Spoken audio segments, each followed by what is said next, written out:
Because we know how much you wanted to get the right information, we give it to you right here.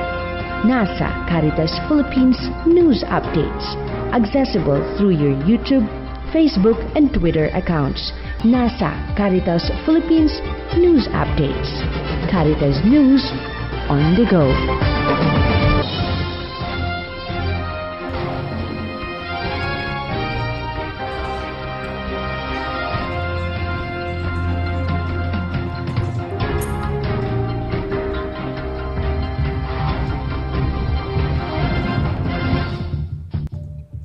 Good morning, I'm Jing Ray Henderson and welcome to Caritas News on the Go. Stay tuned for the rest of the program because we are introducing a brand new segment called Team Caritas Nationwide featuring our Caritas teams in the country. For the meantime, we wanted to bring you first a down-to-earth discussion of what is happening in our government procurement, especially with the recent development in the Senate and House hearings with the Department of Health. Here with us today is Commissioner Heidi Mendoza of the Commission on Audit. Good morning, ma'am, and welcome to the program. Good morning, G. And good morning to NASA Caritas. Good morning sa lahat ng nakikinig at sumusubaybay sa inyo. But of course, I'm no longer with the Commission on Audit, so it will be wrong to introduce me of the Commission on Audit. Just a mere clarification. Yes, thank you so much, ma'am.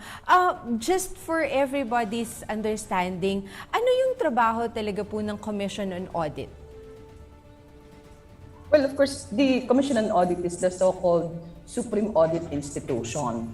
And as a Supreme Audit Institution, it is a constitutional body or a constitutional commission that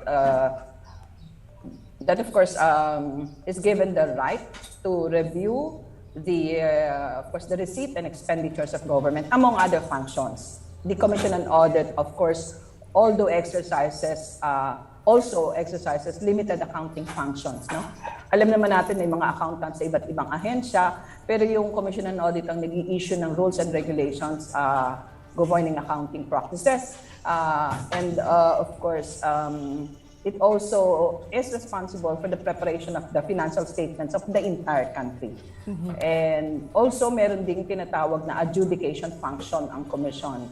So, under the adjudication function, ito yung nag-i-issue sila ng notice of disallowances, notice of suspension, o yung tinatawag nating notice of yung credit charges or credit advice. Mm-hmm. Opo, so with all this, parang as a sort of a background din po, what is happening also now, especially with the Department of Health, started off with the report of na pinalabas po ng COA just recently in terms especially of the spending. Do you know or would you say po na the COA has the right to make all this public and then let the public know and be the judge also of what's happening? It doesn't only have the right, it is its own mandate. And that mandate is embedded in the Constitution of the Philippines. And since this is about the audit of public funds, of course, the audit reports must be made public. Mm-hmm. And that is, parang sinasabi po ba ninyo na, for example, for President Duterte to say na hindi dapat inilalabas yung mga ganito agad-agad is something that's actually not true and not good for That's us. out of context. I would say that's not really not good. That's out of context. I would say out of context because basically part of the transparency commitment of the Commission on Audit and of course the nature of the public funds, every audit report must be released to the public. Okay, so that's within the mandate of the Commission on Audit. In fact, it should be the people or the stakeholders who should be at the center of the audit report. Ano naman ang itsura noon kung yung people, yung stakeholders, yung center ng audit, pagkatapos hindi naman public yung audit reports. At gaya nga ng parati ko sinasabi, public yung funds, public yung in-audit. Kaya talagang dapat malaman ng publiko. Okay. And specifically, for example, for the formally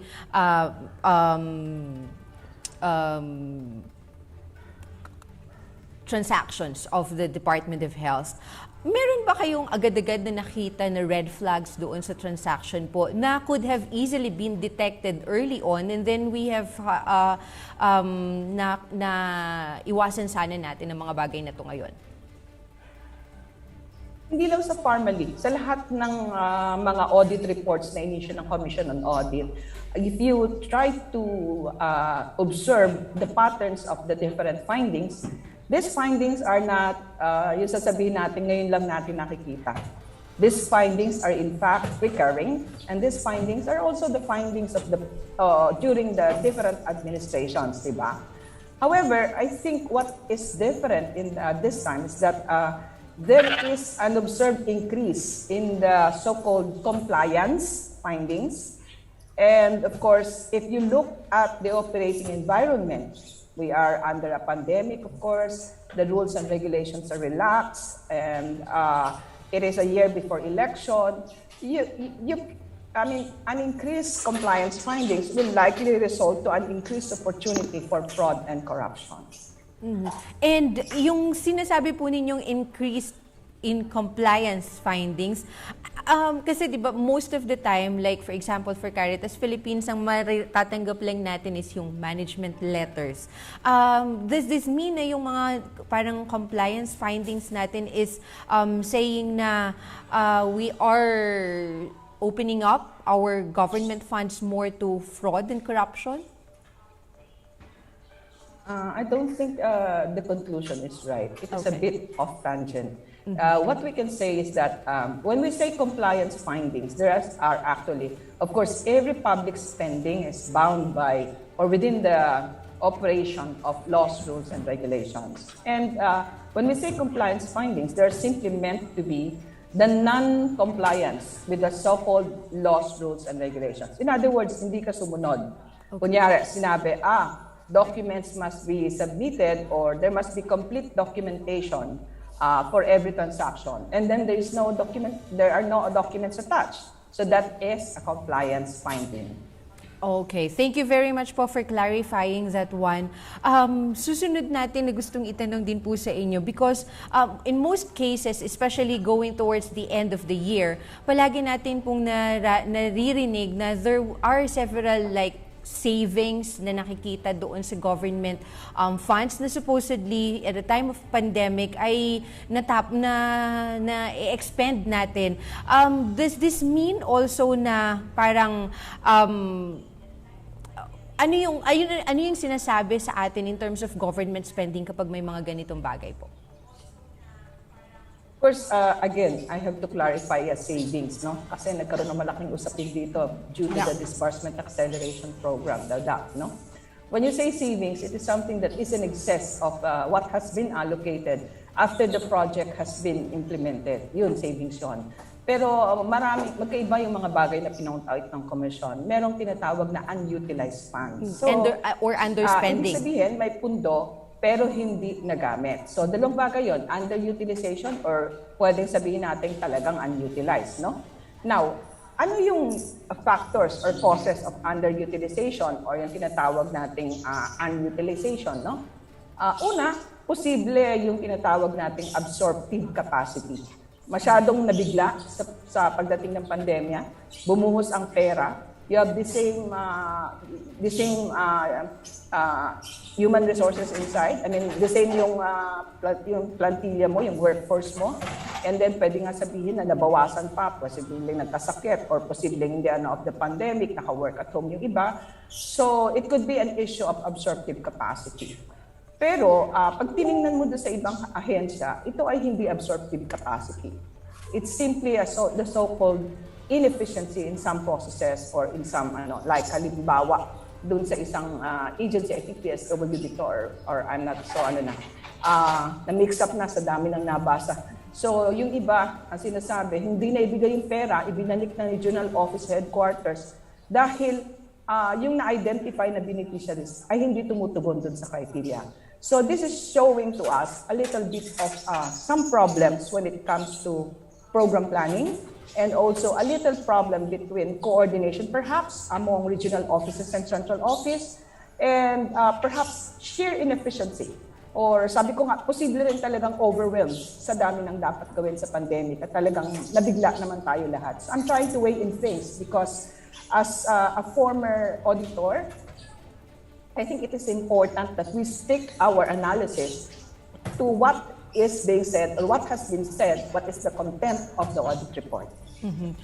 Ma'am, the COVID-19 pandemic gave the government really the opportunity to be able to fast-track program implementation, yung ating mga projects, to improve also the service delivery, especially po to reach out to the majority of our population in terms of yung mga ayuda, yung mga infrastructure projects, yung build natin ngayon, and other forms of social services. Sa palagay po ninyo, being a former commissioner of the Commission on Audit and now as a citizen of the land, yung ating government ba was able to maximize these opportunities? Siguro let's put it in the proper context. The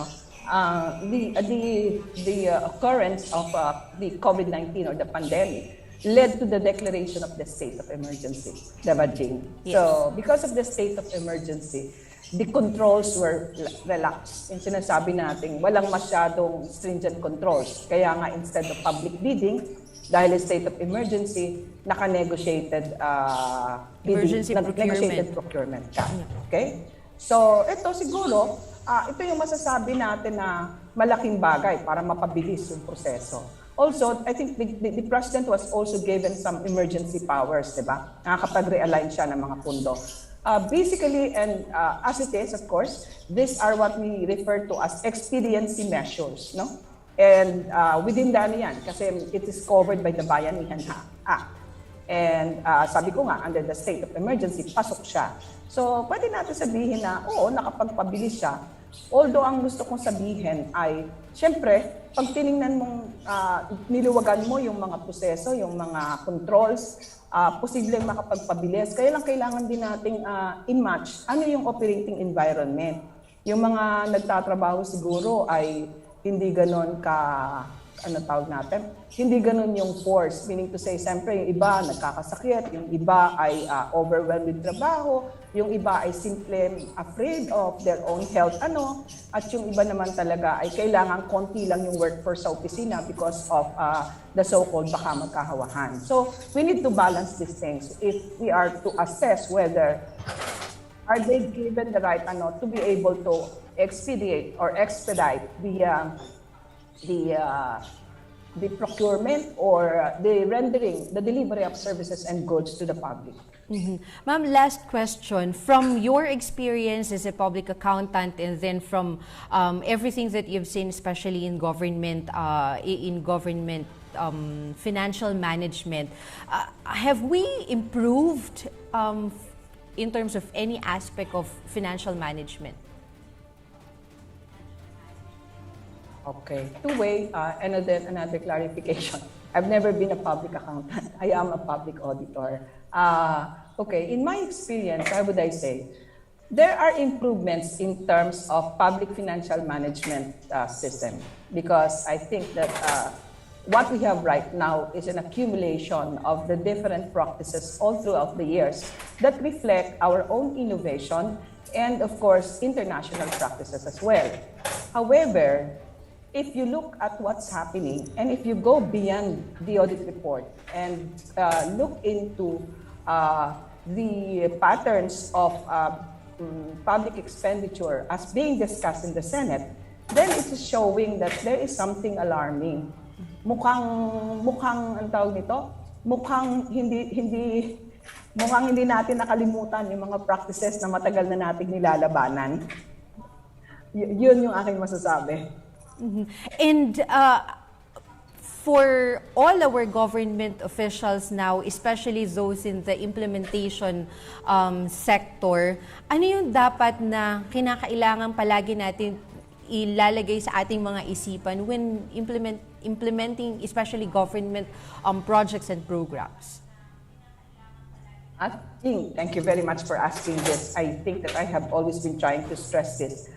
As public officer, ang pinakamahalaga sa atin na parati natin dapat tandaan ay yung trust ng public. So in order for us to be worthy of the trust that the public bestow on us, meron tayong tinatawag na standards ng paggastos ng pera. At ito po yung tinatawag nating the due diligence of a good father of a family. Parang the prudence of a good father of the family. Diba? Parang bilang isang mabuting tatay, ano yung gagawin mo? Posible na bilang mabuting tatay, ikaw ay nag-oversee ng paggastos ng pera. Pwede rin na bilang mabuting tatay, ikaw ay naghahanap buhay, di ba? Pero bilang isang mabuting tatay, katungkulan mo yung siguraduhin na buo ang tiwala ng mamamayan sa bawat resulta o sa kahahinatnan ng paggastos ng pera ng bayan. So kahit na sabihin nating state of emergency, kahit sabihin nating negotiated procurement, the fact still remains that there are basic, I would say, consideration that spells out what we call as the due diligence or the prudence of a good father of a family. And every officer na nabigyan ng pagkakataon o ng opportunity na mag-approve ng mga transaksyon o gumastos ng pera ng pundo ng bayan, at kahit na nga yung mag-implement. In other words, yung nabigyan ng konting power, na iba't iba naman yung power na yun, I would say, kasi iba't iba yung levels of authority sa paggastos ng pera ng bayan, mahalaga na naandon yung tinatawag nating the standards of a good father of a family, the prudence of a good father of the family. Maraming salamat po, Ma'am Heidi, sa pagkakataon na binigay ninyo po sa amin ngayong umaga, especially for explaining things to us more clearly na dati ay medyo hindi maliwanag sa atin, especially in terms of government financial practices. Maraming salamat po. Okay, maraming salamat, Jing, at salamat sa NASA at sa mga listeners ng inyong programa. Magandang umaga. Magandang umaga po again. Nakasama po natin former COA Commissioner Heidi Mendoza. Sa ngayon naman po, we wanted to give you something new. So, Caritas News on the Go will be coming through this one after some break. Because we know how much you wanted to get the right information, we give it to you right here. NASA Caritas Philippines News Updates. Accessible through your YouTube, Facebook, and Twitter accounts. NASA Caritas Philippines News Updates. Caritas News on the go.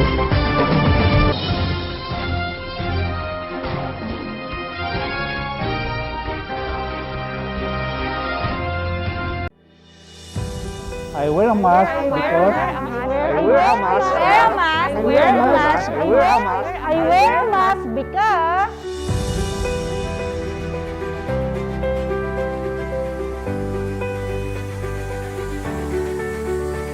I wear a mask to protect my special child. I wear a mask because I want to protect myself, my co-workers, and my clients. Nagsusulot ako ng mask para suportahan ang sarong COVID-free na komunidad. I wear a mask because my child still can't. magsuot kog mask aron dili ko matakdan o dili pug ko makatakod sa uban. Nagsuot ako ng mask para iwas sa virus. I wear a mask because I want to be part of the solution and I care. I wear a mask because I want to protect myself, my family, and others. And loving is caring. Nagsulot ako ng mask kay gusto ko na mahunong ang pandemic. I wear a mask because palangga ko kamo. I wear a mask because it's an act of justice. Nagsuot ko og mask tungod kay mask, mag-alay sa kapwa. Mask, mag-atiman sa katawhan. Nagsuksok ako sa mask para malikawan ang paglabta sa COVID virus. I wear a mask because I want to live longer and serve more people.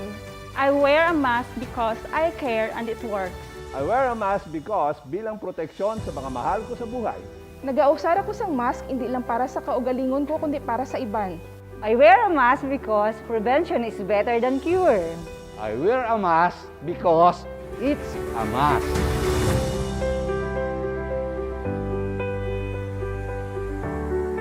Isang paalala mula sa Caritas, Philippines. Because we know how much you wanted to get the right information, we give it to you right here. NASA Caritas Philippines News Updates. Accessible through your YouTube, Facebook, and Twitter accounts. NASA Caritas Philippines News Updates. Caritas News on the go.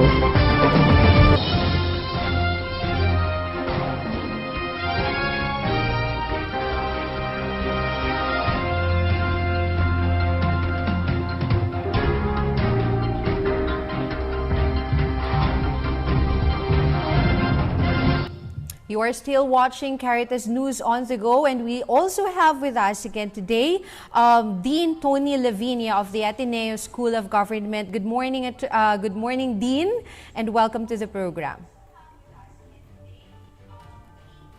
Good morning, everyone. Magandang umaga. Thank you very much for being with us this morning. Dean, madaming mga opinion ang naririnig natin ngayon in terms especially of the Senate and then the House hearings with the DOH and family.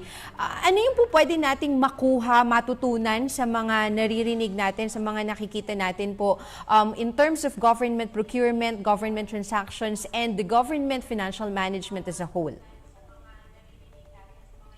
I think the most important lesson that we can learn from lahat ito na nangyayari, di ba, isa, your rules are only as good as the people who follow them, who implement them. Kasi kung tutuusin, nandiyan naman lahat ng mga safeguards, no? Sa procurement rules, sa auditing rules, we have all of that. But right away, di ba? And they might even have followed this to the letter, di ba? Ibig sabihin, literally speaking, maybe you will not find necessarily a non-compliance, di ba? But on its face, kagad, formally, not even in this business, walang capitalization. The only thing it has in favor is connection, di ba? Parang, yun na yung tinatawag na, di ba, yung naaamoy mo dapat, di ba, naaamoy mo. You don't even have to follow the rules to do that. Naaamoy mo, hindi pwede ito, di ba? Or from DOH, ilipat mo to procurement service ng DBM, kahit allowed yon. Or in an emergency, kahit allowed, okay ako doon kasi kung emergency procurement, there has to be rules also for emergency. But I'm sure Commissioner Heidi pointed out, di ba, na no excuses naman kasi meron naman talagang allowed ka naman talaga to do emergency procurement. But on its face lang kaagad, makita mo, they didn't care about the rules, di ba?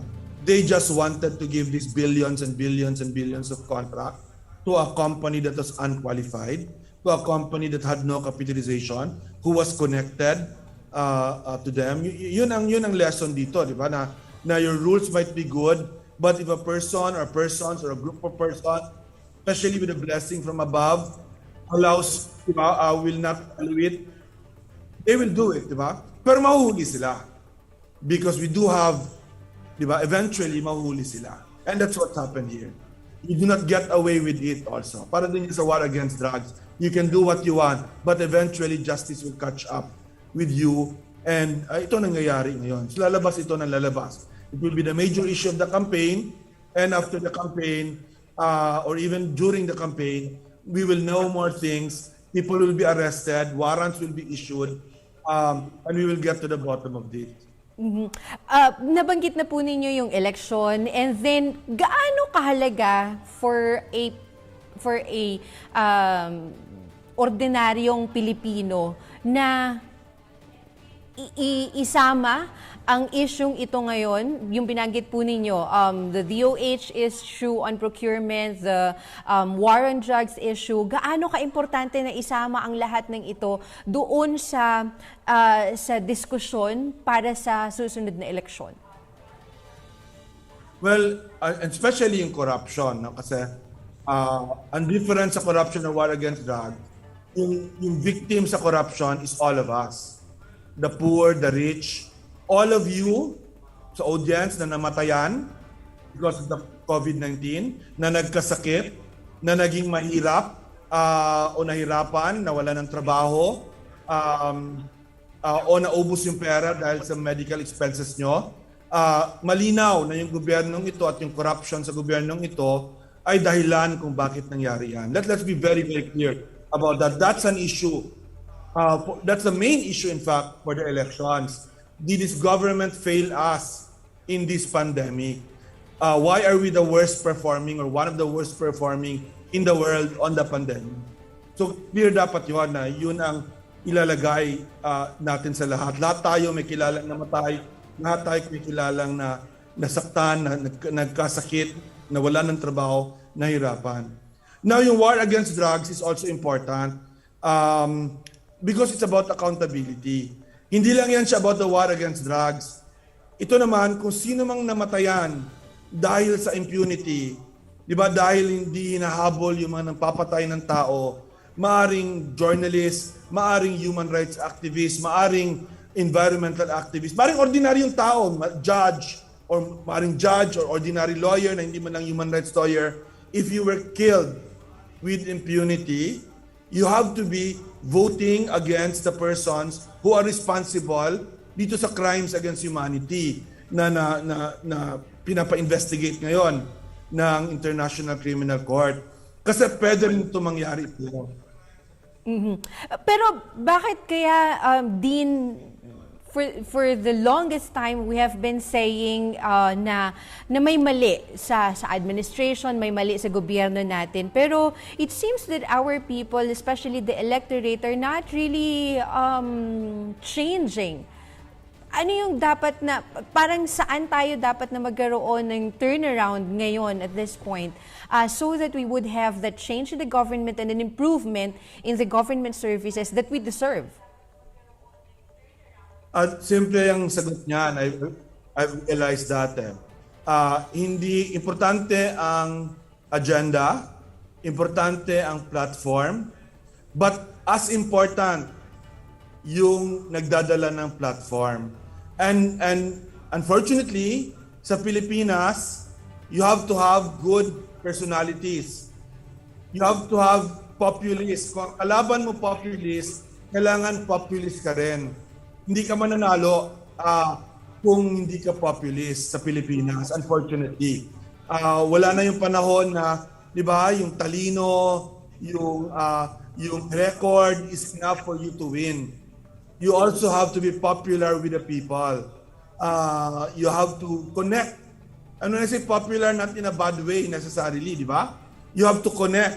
You have to have empathy. You have to use words na nakaka-identify yung mga tao.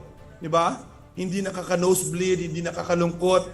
Importante, because we are joyful people, importante that you bring a message of criticism, di ba? A message of, if you're in the position, but also a message of hope, di ba? Na kaya natin ito. Kung pupunta ka sa mga tao, puro ka lang negative, puro ka lang atake, wala kang alternative to the government, matatalo ka, chak.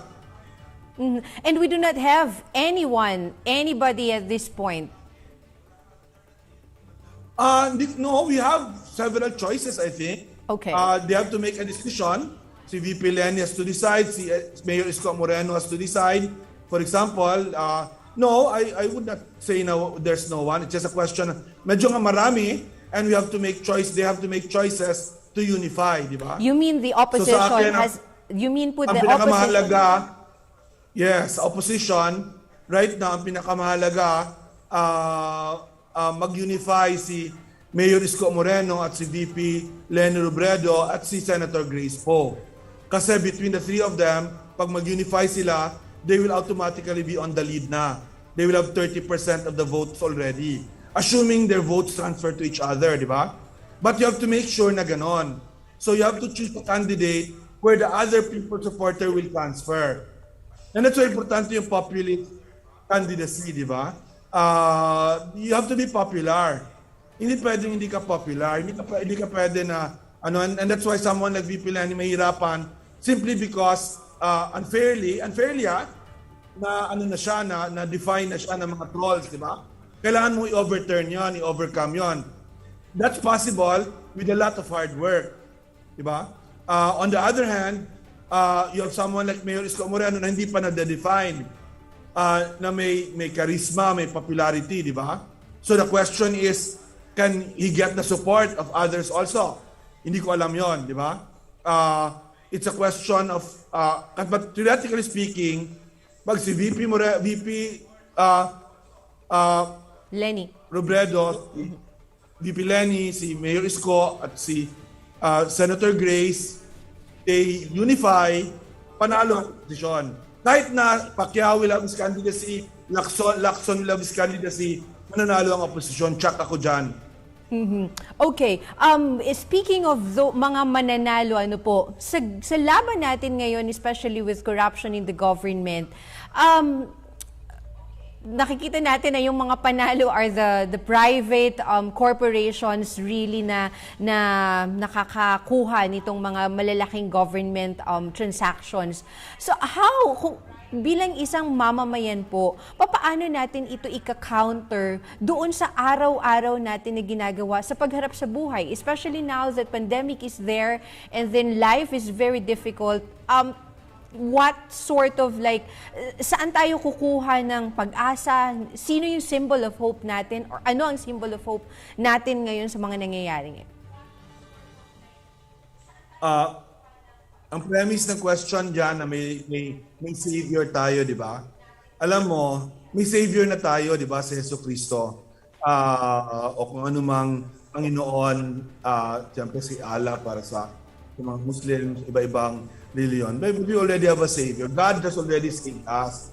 We do not have to save ourselves anymore, di ba?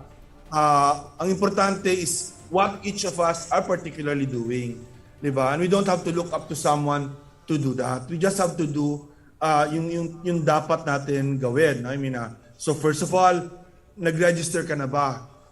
Pag hindi ka pa nag-register, di ba, or hindi ka bumoto the last 2 elections, therefore, kailangan ka mag-register, or kung 17-year-old, na maging 18-year-old ka na on election day, hindi ka pa nag-register, wala kang K na mag-complain kung sino mang manalo after. So yun, that simple act of registration is an act of hope. Diba? Pangalawa, listening to people, understanding the issue. Itong corruption, di ba? Alam mo, I have a 90-year-old in our house, my mother-in-law, she listens to it 6 hours a day because she wants to understand. Diba? Why is this happening? Bakit nangyayari ito sa bayan natin?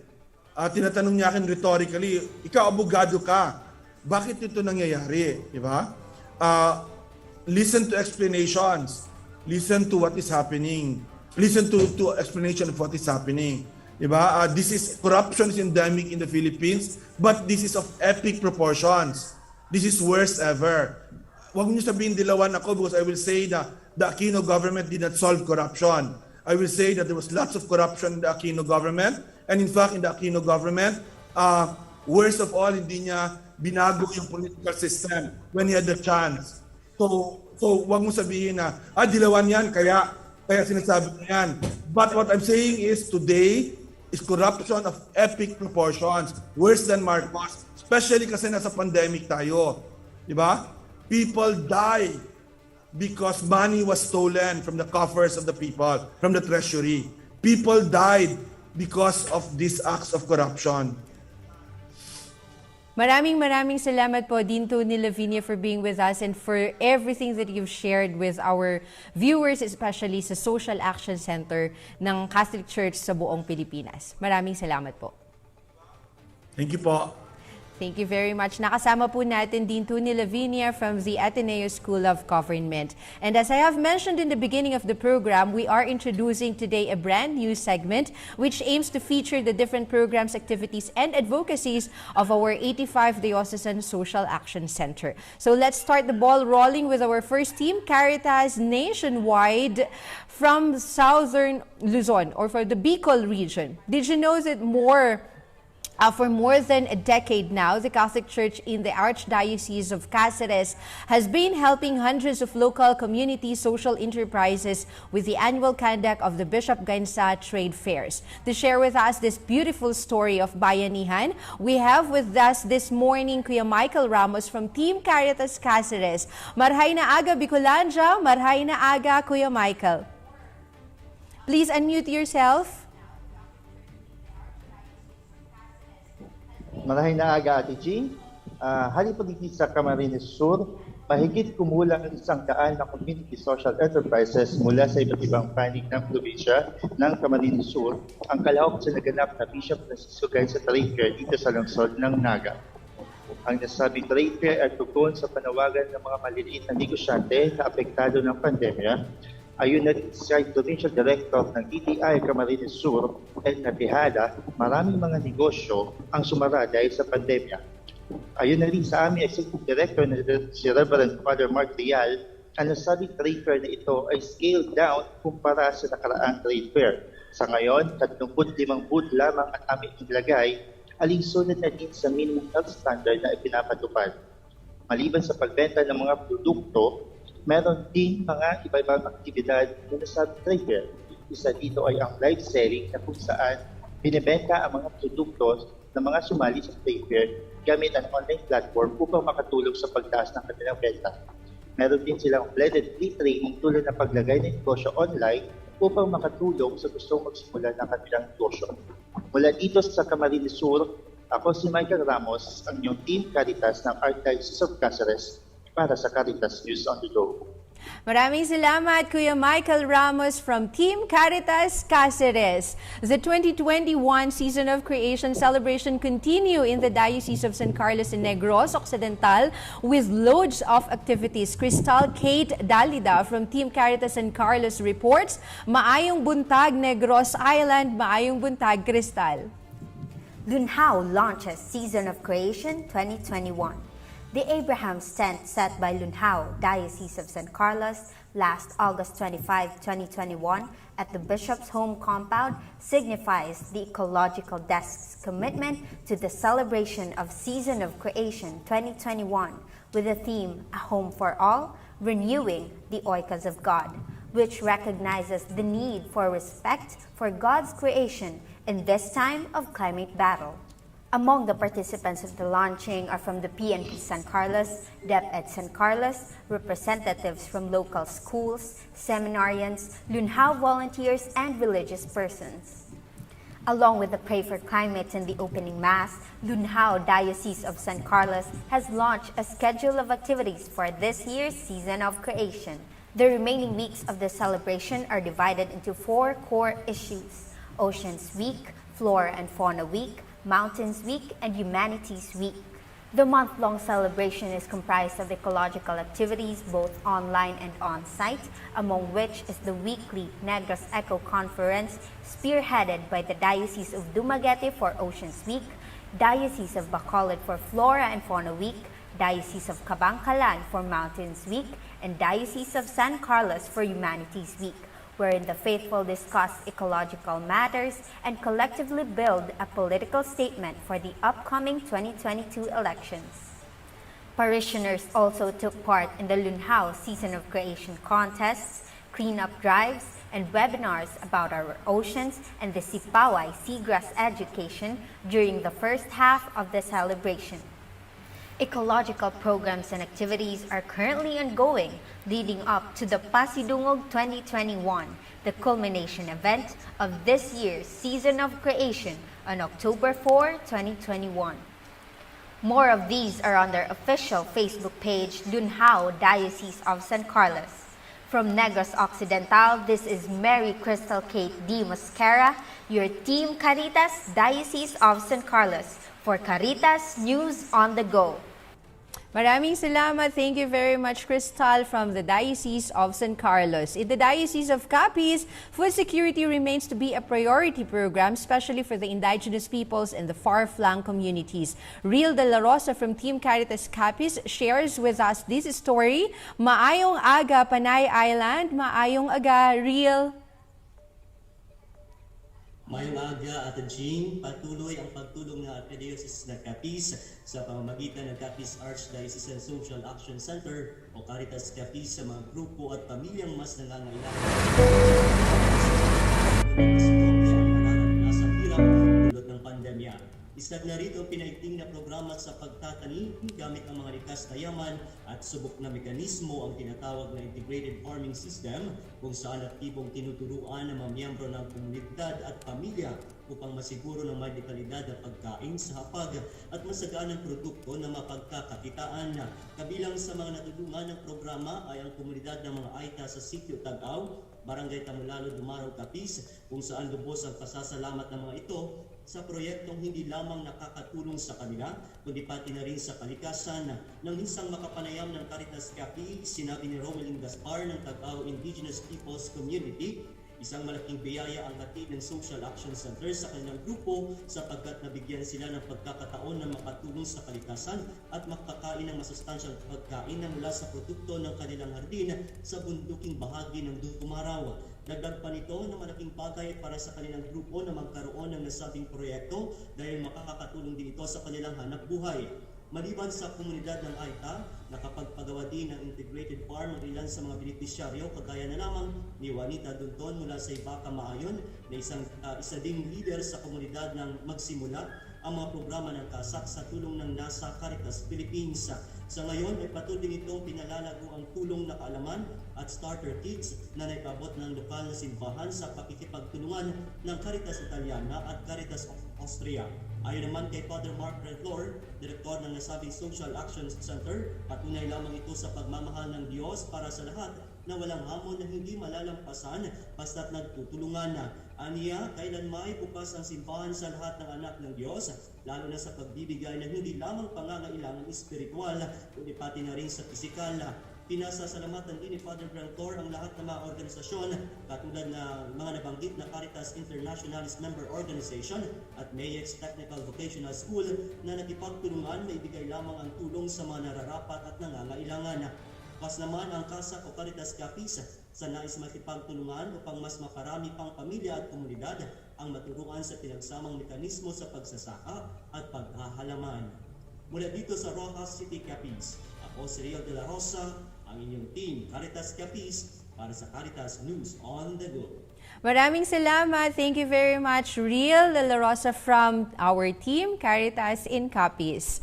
And that's our team Caritas Nationwide segment here at Caritas News on the Go. The Department of Health segment will come right next after this break. Because we know how much you wanted to get the right information, we give it to you right here. NASA Caritas Philippines News Updates. Accessible through your YouTube, Facebook, and Twitter accounts. NASA Caritas Philippines News Updates. Caritas News on the go.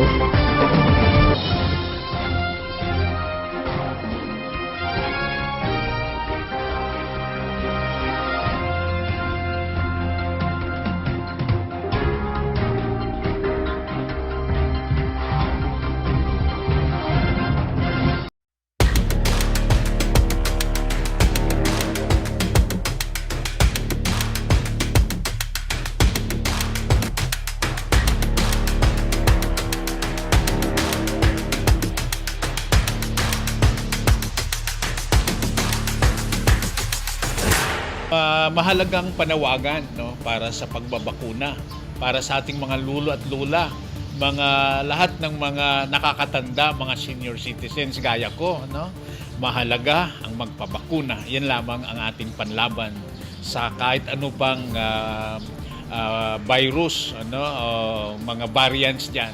Mahalaga mayroon tayong proteksyon sa virus na ito. So, huwag ninyong sayangin ang pagkakataon kung may bakuna, magpabakuna na kayo.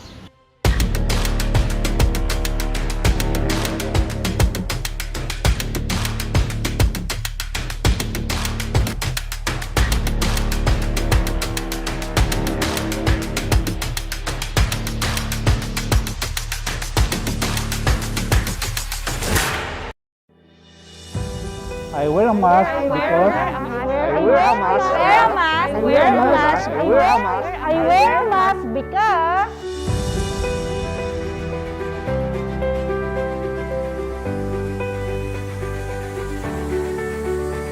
I wear a mask to protect my special child. I wear a mask because I want to protect myself, my co-workers, and my clients. Nagsusulot ako ng mask para suportahan ang sarong COVID-free na komunidad. I wear a mask because my child still can. Magsuot kog mask aron dili ko matakdan ug dili pug ko makatakod sa uban. Nagsuot ako ng mask para iwas sa virus. I wear a mask because I want to be part of the solution and I care. I wear a mask because I want to protect myself, my family, and others. And loving is caring. Nagsulod ako ng mask kay gusto ko na mahunong ang pandemic. I wear a mask because palangga ko kamo. Matay hao chow yung may kamyang hay kong yi. I wear a mask because it's an act of justice. Nagsuot ko og mask tungod kay mask, mag-alay sa kapwa. Mask, mag-atiman sa katawhan. Nagsuksok ako sang mask para malikawan ang paglabta sa COVID virus. I wear a mask because I want to live longer and serve more people. I wear a mask because I care and it works. I wear a mask because bilang proteksyon sa mga mahal ko sa buhay.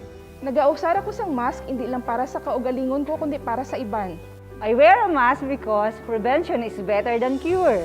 I wear a mask because it's a mask.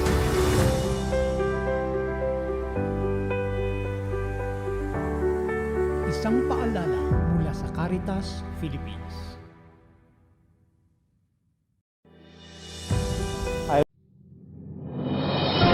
Because we know how much you wanted to get the right information, we give it to you right here. NASA Caritas Philippines News Updates. Accessible through your YouTube, Facebook, and Twitter accounts. NASA Caritas Philippines News Updates. Caritas News on the go.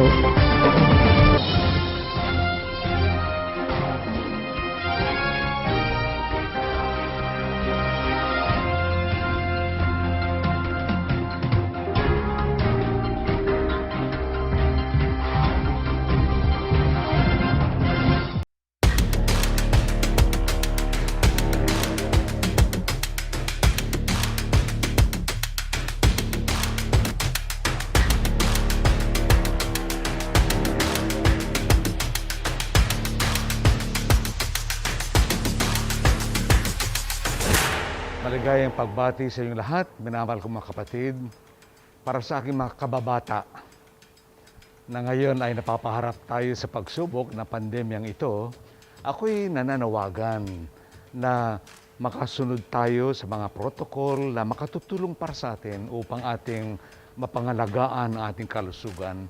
At kasama nito ang panyaya ng ating gobyerno, yung ating pagbababakuna. Ako naman ay natutuwan ibalita sa inyo na ako ay nabakunahan na. Ano man ang ating gagawin, kasama na rin itong pagbabakuna, huwag nating kakalimutan, samahan ito palagi ng panalangin. Dahil itong panalangin na ito ay magbibigay sa atin ng totoong katibayan na anumang ating hinaharap na hamon sa buhay, alam natin, kung kasama ang Diyos, kasama ating kapwa na tumutulong sa atin, ating malalampasan ito. So muli, minamahal ko mga kapatid, yung aking mga kababata, tayo na at tayo magpabakuna para sa ating kabutihan.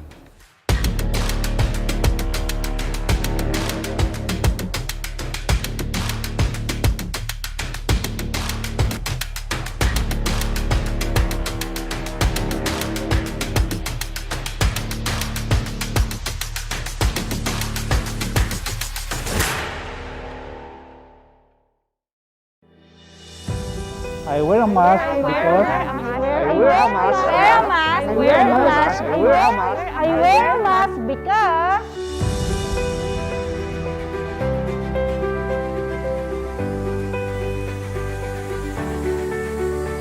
I wear a mask to protect my special child. I wear a mask because I want to protect myself, my co-workers, and my clients. Nagsusulot ako ng mask para suportahan ang sarong COVID-free na komunidad. I wear a mask because my child still can. Magsuot kog mask aron dili ko matakdan ug dili pug ko makatakod sa uban.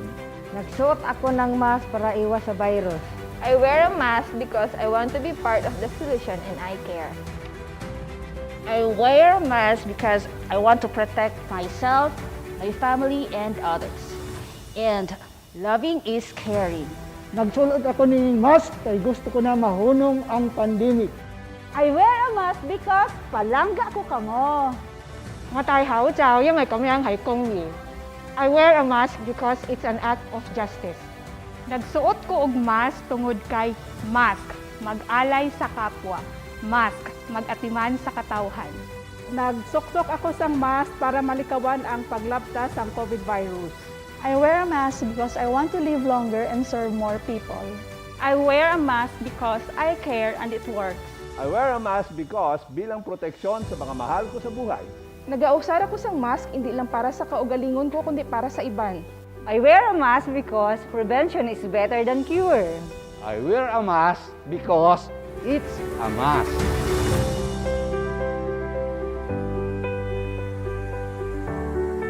Isang paalala mula sa Caritas, Philippines.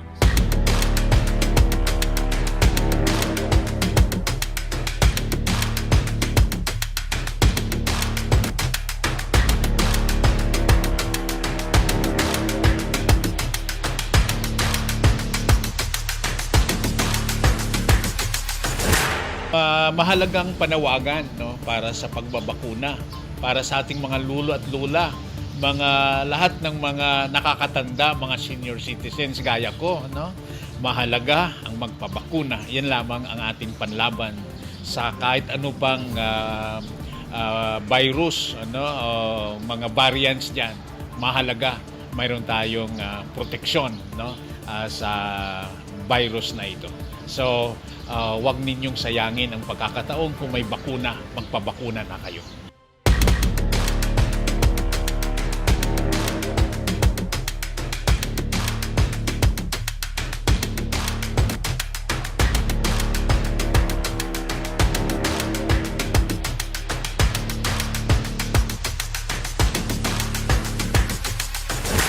Maligayang pagbati sa inyong lahat, minamahal kong mga kapatid. Para sa aking mga kababata na ngayon ay napapaharap tayo sa pagsubok ng pandemyang ito, ako'y nananawagan na makasunod tayo sa mga protokol na makatutulong para sa atin upang ating mapangalagaan ang ating kalusugan. At kasama nito ang pangyayari ng ating gobyerno, yung ating pagbababakuna. Ako naman ay natutuwan ibalita sa inyo na ako ay nabakunahan na. Ano man ang ating gagawin, kasama na rin itong pagbabakuna, huwag nating kakalimutan, samahan ito palagi ng panalangin. Dahil itong panalangin na ito ay magbibigay sa atin ng totoong katibayan na anumang ating hinaharap na hamon sa buhay, alam natin, kung kasama ang Diyos, kasama ating kapwa na tumutulong sa atin, ating malalampasan ito. So muli, minamahal ko mga kapatid, yung aking mga kababata, tayo na at tayo magpabakuna para sa ating kabutihan.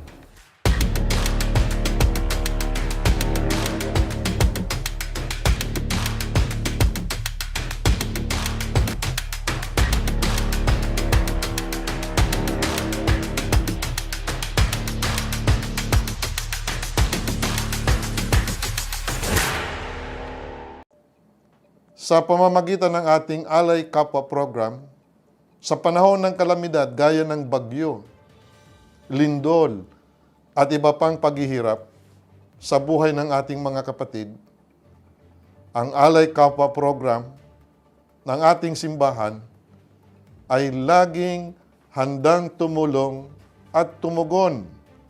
Kamakailan lamang po, tayo ay naglaan ng 5 million pesos para sa kindness stations or community pantries ng mga social action centers ng 50 dioceses sa Luzon, Visayas at Mindanao. Ito po ay galing sa inyong mga donations na pakunti-kunting ibinigay sa pamamagitan ng ating panawagan dito sa ABS-CBN. kapwa ko, pananagutan ko. Because we know how much you wanted to get the right information, we give it to you right here. NASA Caritas Philippines News Updates. Accessible through your YouTube, Facebook, and Twitter accounts. NASA Caritas Philippines News Updates. Caritas News on the go.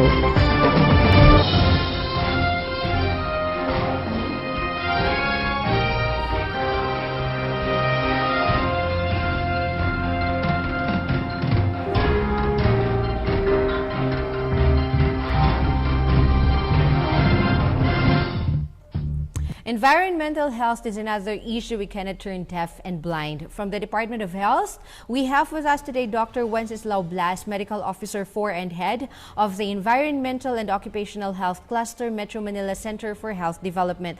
Good morning, Doc. Welcome po to the program. Are you hearing me yes, once again, yes. Ma'am Jean? Yes, we are hearing you loud and clear po. All right.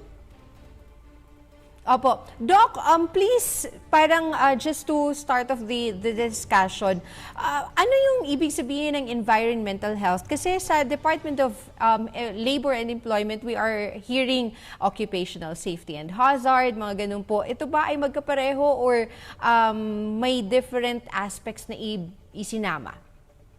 All right. To give you a backgrounder regarding World Environmental Health Day, it all started with the International Federation of Environmental Health declared every 26th of September to be as the World Environmental Health Day in 2011.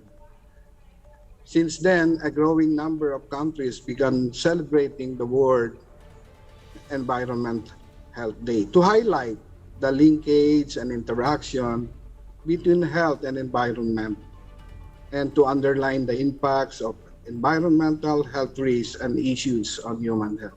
Sa Pilipinas, nag-umpisa po ito during the declaration of President Rodrigo Duterte ng Proclamation 595, declaring every 26th of September of each year na mag-celebrate ng World Environmental Health Day. I-issue mandates to the Interagency Committee of Environmental Health. That's in conjunction with the DNR and other government agencies. Okay. Doc, kasi di ba nung nakaraan, lalo na may mga pagbaha na nangyari po and we have seen several, speaking of health and then environment, several of our mga street sweepers at saka yung mga nagtatrabaho sa sewage systems natin po na medyo lulusong sila doon sa baha, tapos sa mga estero, without any protective equipment, para lang maalis yung mga pagbabaha or yung mga pagbabara. Is this part of the environmental celebration, environmental health celebration that we are having? Yes, Ma'am Jing. It should be in addressing the environmental health and ecology, just like we are doing with the interagency together with MMDA, DPWH. The right PPEs should be the first and foremost. We are cleaning the esteros, the coastals. They should have the right PPE in the very first place. In environmental health, in our cluster, we are dealing with also by providing doxycycline. So for every workforce working on the esteros and coastal to clean up the estero, na hindi naman sila magkaroon ng leptospirosis. Okay. So, and the parang responsibility of ensuring that they have the right PPEs are actually fall under their offices, di ba po?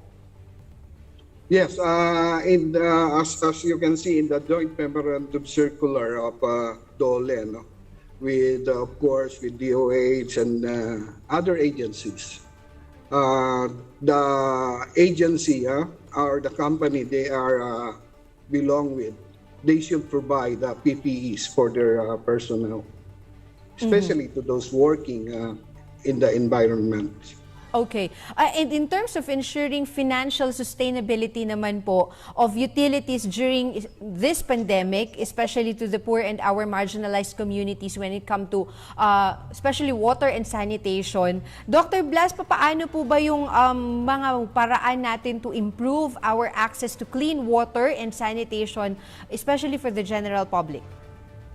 Okay, in our regional, in DOH, MMCHC, there are two services that we are catering. Number one is the service, access to clean water and the sanitation services. It is in access to clean water, it is essential in reducing transmission of infectious diseases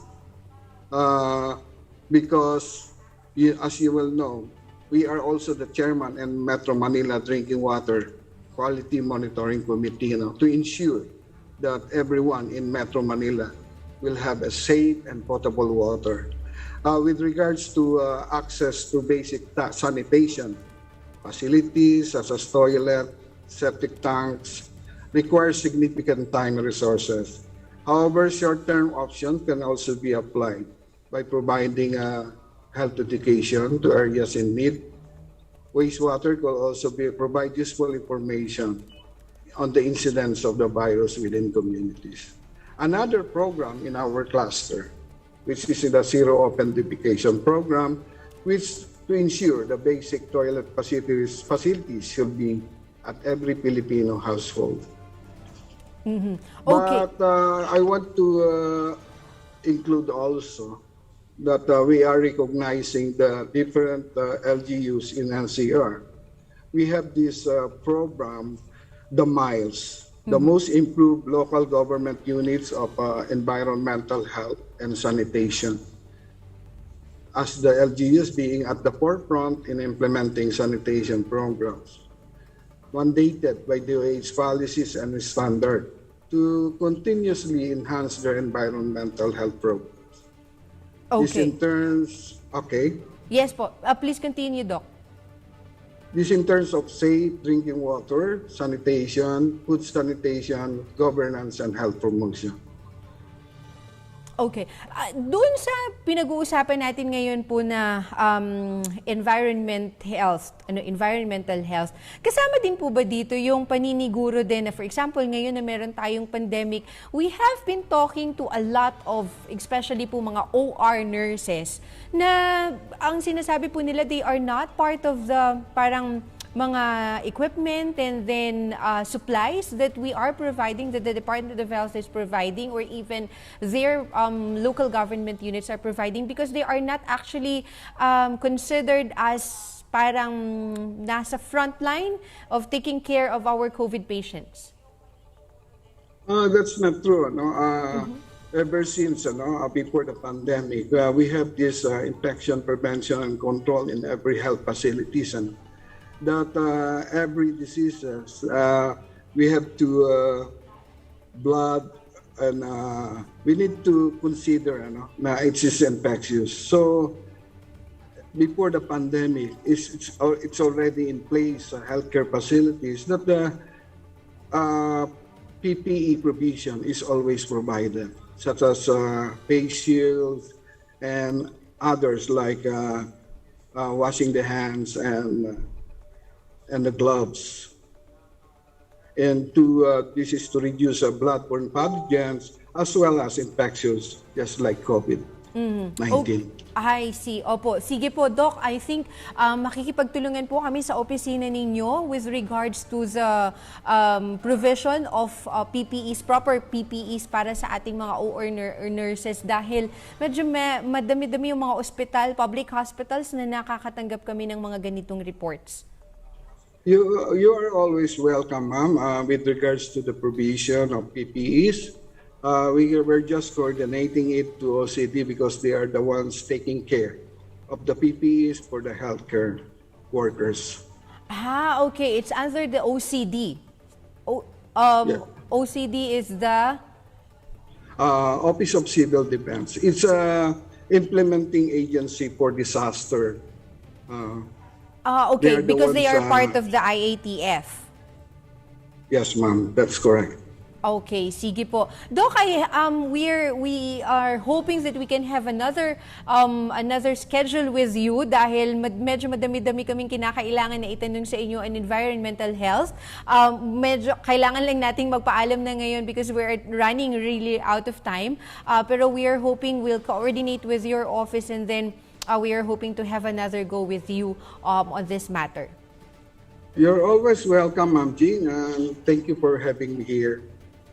Maraming salamat po. Nakasama natin Dr. Wenceslao Blas, Medical Officer for and Head of the Environmental and Occupational Health Cluster of the Metro Manila Center for Health Development. And that's a wrap for today. We are very happy and excited to be bringing you more of our Team Caritas nationwide. So stay tuned every Friday from 9 o'clock to 10 in the morning. I am Jean Ray Henderson from Team Caritas Philippines. This is Caritas News on the Go. Because we know how much you wanted to get the right information, we give it to you right here. NASA Caritas Philippines News Updates. Accessible through your YouTube, Facebook, and Twitter accounts. NASA Caritas Philippines News Updates. Caritas News on the Go.